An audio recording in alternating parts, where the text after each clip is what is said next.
Next 500 આંટાવાળા અને 0.15 metre square આરક્ષિત વાહક ગૂંચળાને લંબ એવા ચુંબકીય ક્ષેત્રમાં 0.4 સેકન્ડમાં 0.2 થી 1 ટેસ્લા જેટલો ફેરફાર કરવામાં આવે છે તો ઉત્પન્ન થતો પ્રેરિત EMF ખાલી જગ્યા વોલ્ટ હશે. હવે વિકલ્પ આપ્યા છે A 10, B 15, C 75 અને D 150. ઓકે, હવે ગૂંચળા સાથે સંકળાયેલ ચુંબકીય ફ્લક્સમાં થતો ફેરફાર પહેલા શોધીએ આપણે. તો ડેલ્ટા ફાઈ બરાબર φ2 માઇનસ φ1.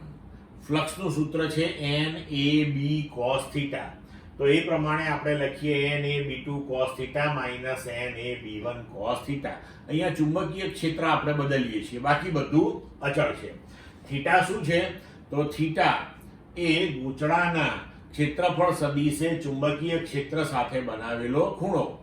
તો ક્ષેત્રફળ સદિશ હંમેશા ગૂંચળાના સમતલને લંબ, ચુંબકીય ક્ષેત્ર લંબ આપ્યું છે, મતલબ કે બંને એક જ દિશામાં થયા, તો થીટા આપણો 0 થશે. n આંટાઓની સંખ્યા અને a છે ક્ષેત્રફળ.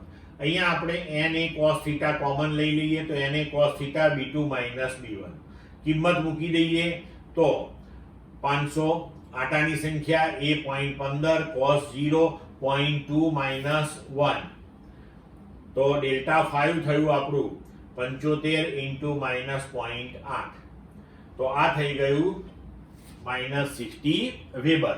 હવે પ્રેરિત EMF બરાબર minus delta 5 by delta T. Delta 5 નું મૂલ્ય 60, ડેલ્ટા ટી 0.4 સેકન્ડમાં આપણે કર્યું તો 0.4 એટલે 4 ભાગ્યા 10 એટલે આપણે આને લખી શકીએ આના બરાબર 600 ભાગ્યા 4 એટલે આપણો જવાબ આવશે 150 વોલ્ટ.